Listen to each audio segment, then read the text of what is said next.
की जान चली गई। तीर्थ यात्रा पे जा रहे थे लेकिन आतंकी हमले में एकाएक करके 10 लोगों की जान चली गई। बड़ी भयावह तस्वीर थी, तमाम बच्चे भी उसमें मौजूद थे। देखिए, बहुत ही दुखद घटना है। समाजवादी पार्टी इस पूरी घटना की निंदा भी करती है और आतंकियों पे सख्त कार्रवाई हो। जिन परिवारों ने अपनों को खोया है उनको मुआवजा भी दिया जाए और समाजवादी पार्टी सरकार से उम्मीद करती है और कि आज जो आतंकी हैं, जिन लोगों ने ये इस तरीके की घटना को अंजाम दिया है, उनको ढूंढ के उनकी जो सही जगह है वहां पहुंचाया जाए।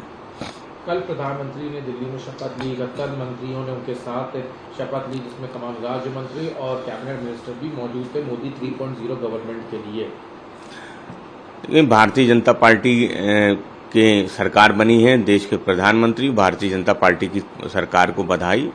समाजवादी पार्टी ने, इंडिया गठबंधन ने जो मुद्दे उठाए हैं, बेरोजगारी के, किसान के, मजदूर के, अग्निवीर जैसी योजना के, उन मुद्दों पे भारतीय जनता पार्टी से हम लगातार सवाल पूछते रहेंगे। रोजगार मिला नहीं मिला, इन सवालों पे जवाब चाहते रहेंगे। समाजवादी पार्टी समझती कि ये सरकार गठबंधन की सरकार है। जनता ने किसी भी एक दल को बहुमत नहीं दिया है और गठबंधन की सरकार से जो सवाल समाजवादियों को पूछने चाहिए, जो जनता के हित से जुड़े हुए हैं, वो सवाल हम लगातार उठाते रहेंगे। सर, इसमें एक और सवाल है, जो 71 मंत्री हैं उसमें जो 3.0 मोदी गवर्नमेंट है उसमें 11 गठबंधन के जो एनडीए अलायंस के लोग हैं उनको भी हिस्सेदारी इस बार मिल रही है। देखिए, ये कोई भारतीय जनता पार्टी की तीसरी सरकार नहीं है, ये एनडीए की तीसरी सरकार है, जो गठबंधन की सरकार है। किसी भी एक दल को इस बार जनता ने बहुमत नहीं दिया है, तो ये कह देना कि ये भारतीय जनता पार्टी की सरकार है, मैं समझता हूँ ये सही नहीं है। ये एनडीए की सरकार है और जितने भी गठबंधन के मंत्री शपथ ले रहे हैं उनको भी बधाई।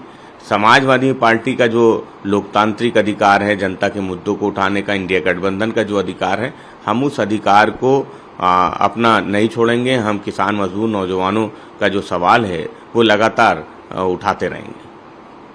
कश्मीर की जो घटना हुई उस पर संजय राउत ने कमेंट किया है। उन्होंने ट्वीट करके कहा है कि पहले जो घटनाएं थी वो कश्मीर में होती थी और फिर प्रधानमंत्री 370 लाए, वो बिल्कुल फ्लॉप शो हुआ, क्योंकि 370 हटने के बाद अब सिर्फ कश्मीर नहीं बल्कि जम्मू में भी घटनाएं होती हैं। कल जो घटना हुई वो जम्मू में हुई।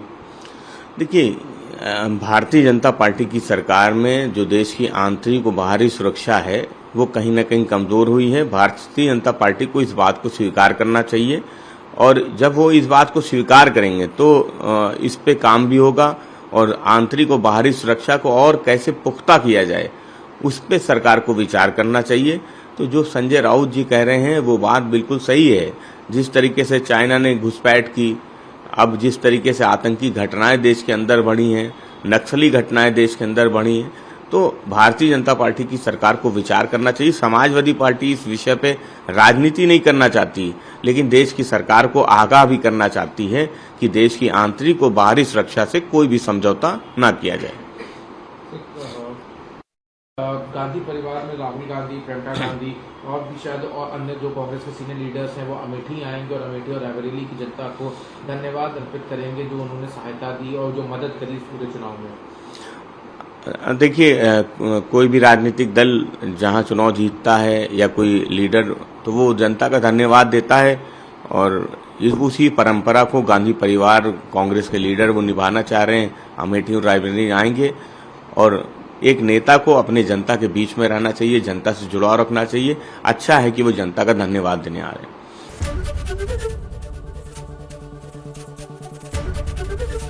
एबीपी गंगा, खबर आपकी, जुबान आपकी।